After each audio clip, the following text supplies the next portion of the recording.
Hey, thanks for making it to Veterans Info Tap. I'm glad you made it. So I found an article. It is the easiest or most common conditions is really what it would be. The most common conditions service connected. And there's a list of, I don't know, maybe 10 of them or so. I'm going to go through those with you. It should just spark things, just kind of get the juices flowing. So then I got to thinking, okay, well, if those are the most common, then there's going to be secondary conditions that can be off of each of those. I'm not going to go through every one, but I'm going to just kind of explain the process of figuring it out. Now, before I jump into all this, there's a couple things I want to talk about. One, if you want to get a secondary condition, this is typically your way of catapulting your rating from a 30 or 40 up until the 80s, 90s, or even 100%. Secondaries are extremely helpful in that way. For example, a lower back might only be a 10% rating, but when you add secondary condition of radiculopathy going down each leg, that's another 10-10 or potentially 20-20. Usually it's 10-10, but you never know.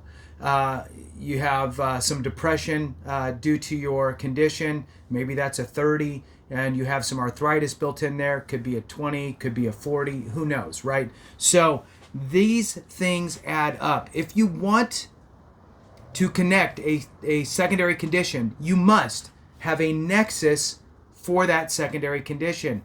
What the VA is looking for here is you're diagnosed for another condition, you have a service-connected condition, and you need to provide the nexus, the relationship between your current service-connected condition causing this secondary condition. If you need a Nexus letter or any sort of medical proof and your doctor can't or won't or whatever provide it in the way you need for VA, I highly suggest and recommend AME, American Medical Experts. They're running a special through the end of the month for the holidays for veterans looking for secondary conditions, limited to one Nexus letter. But I'm going to drop the information in here. Call for a free consultation. Free is the key word. Have that conversation. I'll drop all the information in the description.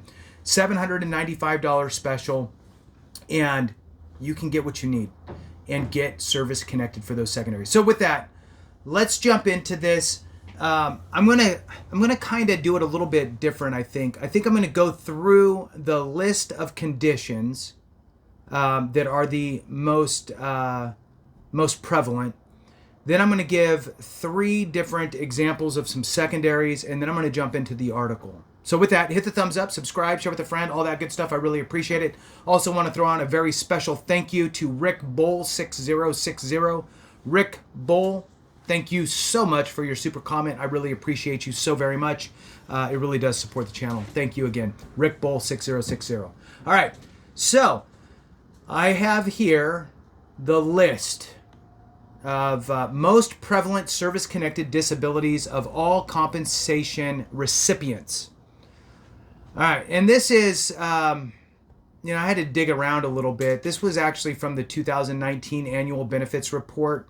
So it's a little dated, but it was one of the best ones I could find, and typically it's going to stay about the same. So tinnitus is number 1. Most people know tinnitus. It was the number 1 rated condition. It's been talked about before.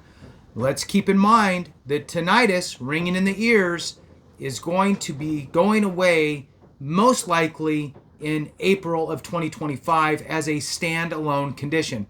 It's not going to go away as a symptom, but it's going to go away as a standalone condition. The VA is eliminating it and its diagnostic code from the rating schedules, which means you cannot go get rated specifically for tinnitus. Instead, you're going to have another condition that has tinnitus, and they're just going to say that that's a symptom of that condition. Example, Meniere's disease, kind of dizziness, unsteady gait, with some ringing or no ringing in the ear. And so if you have ringing in the ear, then you have Meniere's disease with tinnitus, and then that's just what you got. So that's, or TBI with tinnitus, or the only kind of workaround is if you have a hearing loss non-compensable, 0% rating for hearing loss, and you have tinnitus, then they'll give you a 10% rating. It's the only real workaround. So in any case, tinnitus is the number 1 spot. So these are in descending order. Number 1, tinnitus. Number 2, hearing loss. Number 3, limitation of flexation in the knee. Number 4, post-traumatic stress disorder. 5, lumbar or cervical strain. 6, scars. General, it says, so general scars. Next is paralysis of the sciatica nerve. Next is limitation of motion of the ankle. Next is migraine. And the last here is limitation of motion of the arm. I don't know how many's here. 1, 2, 3, 4, 5, 6, 7, 8, 9, 10. So there's 10. So migraine, for example, is number 9. All right. Let's jump into some secondaries on a few of these, on some of the ones in the uppers. So we'll do tinnitus, we'll do PTSD, and we'll do like a lumbar type strain. All right.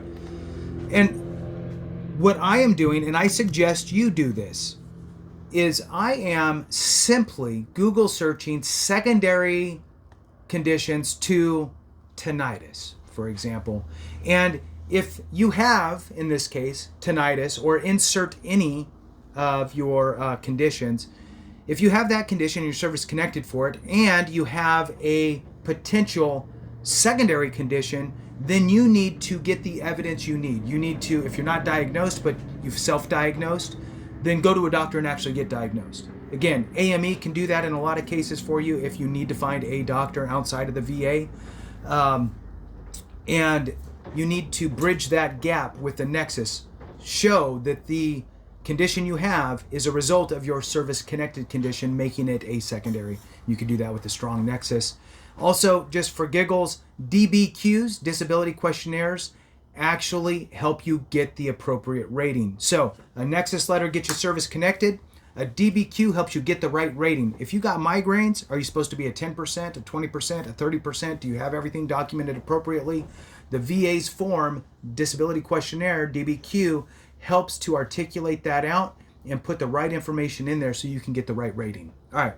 Again, AME can do those. All right. So the links for all that will be in the description and in the comments. Moving on. The VA considers conditions caused or aggravated by service-connected tinnitus to be secondary conditions and disabilities.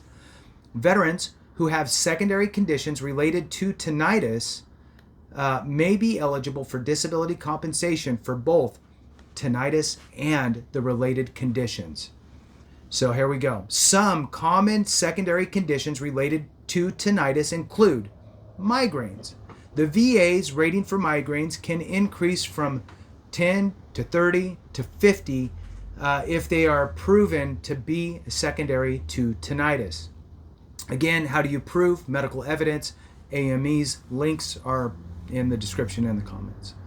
Insomnia due to tinnitus. A 2021 study found that 10 to 80% of tinnitus patients experience insomnia. Depression. Research shows a direct link between depression and veterans with tinnitus. Somatic symptom disorder, SSD. SSD is defined in its extreme focus on physical symptoms such as tinnitus that cause major emotional distress and functional problems.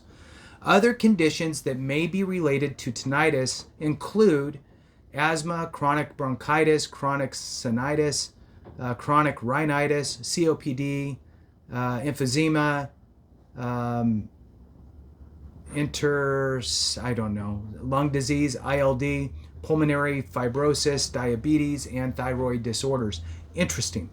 So, for most of us, you would have no clue if you didn't read this that these things could be related in some way to your tinnitus. Now, maybe some of it's a bit of a bigger tree to chop down than others, but with proper medical evidence, you can do it. So it says here, to establish a service connection and support disability claims, veterans must present relevant medical literature and evidence.